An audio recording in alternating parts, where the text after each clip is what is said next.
Man, I mean, looking back, because you were in college and you were like, this is just fun playing music. And then. Right. It blew up overnight. Really? Yeah. I mean, I think it happened so fast that when we got back from our first arena tour, I went back to the apartment with 3 roommates and the mattress that I was sleeping on. So I hadn't even had a chance to change my living arrangements yet. But we, you know, the story goes, and it's the truth. I mean, we had 10,000 CDs printed up. We created our own label.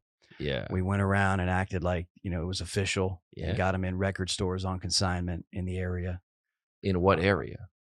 Greater Tallahassee. Tallahassee area. You know, Georgia area. Yeah. Got on a couple radio stations, one in Thomasville, Georgia, and one in Tallahassee. Yeah. And maybe it was 5,000 CDs. I'm not sure. It was either 5 or 10. I can't remember at the time. Gosh. And then we sold them all out, like within the first 2 or 3 weeks of our song being on the radio. On local, how many stations? 3, 4? Just 2 in the local station. Yeah. Yeah. And that's when the labels started coming in. And then the old sharks. Yeah, we got denied by everyone. Every single one turned us down. Who did? Everyone. The labels. Yes. Okay. Every major label in America turned us down. What were they looking for? That what were their points that they're like, no, because you don't have? They didn't tell us. They just strung us along for a while and then said, nah. And Atlantic was the one that strung us along the longest. Yeah. And so we were like, what do we do? And so we were doing a show, and there was this couple that definitely did not. How are you doing shows? Fit in just with locally. Just in bars and stuff. Yeah. No, just booking them yourself. We had probably only done 10 shows. Yeah.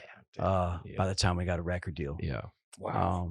But a little upstart label, new label called Wind Up Records, came out of nowhere, and they were our only option.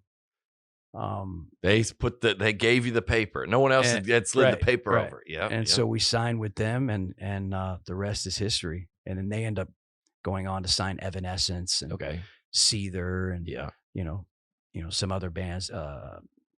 That's the same kind of. That's kind of the genre. That just had success. Yeah. You know, Evanescence blew up. Yep. And so, they went on to create a really good thing. And what was the? I'm curious to know this. What else is going to talk? I talked to Alex before you got in here. When did the association with the faith come about? I think that started about a year and a half after we were out, when the lyrics that were like higher or like songs, I think it started coming with My Own Prison. About Christians do like to do that. They're like, hey, this that sounds a little get in here. Yeah. Get in here. And that caught the band off guard. Yeah. Okay. Well, My Own Prison, because that's not what they had signed up for, and me neither. Yeah, that one. Yeah. I mean, I wasn't living that life. I wasn't, in any way, shape, or form did we form Creed to be a Christian rock band. I mean, even the name Creed it seems kind of. They go like if you were like Godsmack or something, like, all right, they're obvious, but you're like Creed. That sounds like. There's like Creed there, like the Apollo. There's all kind of Christian. Yeah, creeds. Now looking back, there were a lot of things. I mean, the Nicene Creed. There's a bunch of them, but or the Apostles' Creed. The Apostle. Yeah, what was that? The Apostles' Creed. The Nicene, and so they. But there were. I grew up in a very strict Christian home. All right, but you got that going. You know the terms then when they call. And as I would write and create, it would just come out of me. Yeah. And and it was supposed to, man. It was my calling. I mean, I think knowing what I know now, God can use us despite ourselves. Yeah. And I think that I definitely had what the church calls a calling on my life, and I ran from it. Yeah. And ran as far away as I possibly could, which was secular rock and roll music. You're talking about before that you were like when you were in high school or whatever. God, junior high, you felt God was whatever they call it. They're setting you apart, or 100%. Okay. Wow. Yep. Yeah. All right. And you're saying that you were denying that. Okay. Yeah. And I ran from it. Would it be Said, rock and roll? I don't want to do that.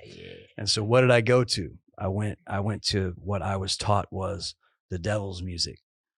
Rock and roll. And rock and roll. Yeah. And ended up writing music that took on a life of its own, and ended up connecting with people on a personal level, and I really don't feel like I can take a lot of credit for that. I was just inspired, and it came out, and then here we are. What about at the beginning? Did like, because I remember when I first came and told my parents that I was going to become a comedian. Like, obviously that's not a thing a parent wants to. When you said we're going to start a band, like that's not when you say I'm dating a guy that's in a band. I'm sure every parent goes, oh, like when you said were you always playing music? I started singing in 3rd grade. Yeah, so that was always a part of you. You were always playing band. Yeah. So in high school, college, you were always doing band. No, I mean I was singing. I was singing. I was singing, not in bands, but I was singing. Yeah. I was always had the lead in the school. Musicals. Loved to sing in elementary school. Well, I got into it because I was in trouble so much in elementary school. Yeah. They literally had to move me into the principal's office. That was my classroom. Sounds like a story of every rock star. Yeah. Mm-hmm. Yeah. And so anyway, the music teacher came in and said, "What are you doing in here?" And I'm like, "This is where my classroom is. This is where I have to stay." You're like, this is my own prison. Yeah, the story of my life, bro. Yeah. What's the song about? Well, elementary school. I was in 3rd grade. And she pulled me out and said, "Hey, I want you to try this." And so I started singing. She goes, "Oh, all right, you can do this." And you so, don't remember her name? I don't remember her name. But the first song that I sang was "Let It Be" by Beatles? By the Beatles, or it was either "Let It Be" or "Imagine." One of those 2 songs, and the crowd response was incredible. Dude, you ain't telling me something I don't know about, bro. I was like 8 or 9, and I was hooked right there. Yeah, sure, it was a little weird, but on the net, it was a positive. It was a positive. You cannot be serious. On the net, it's a positive.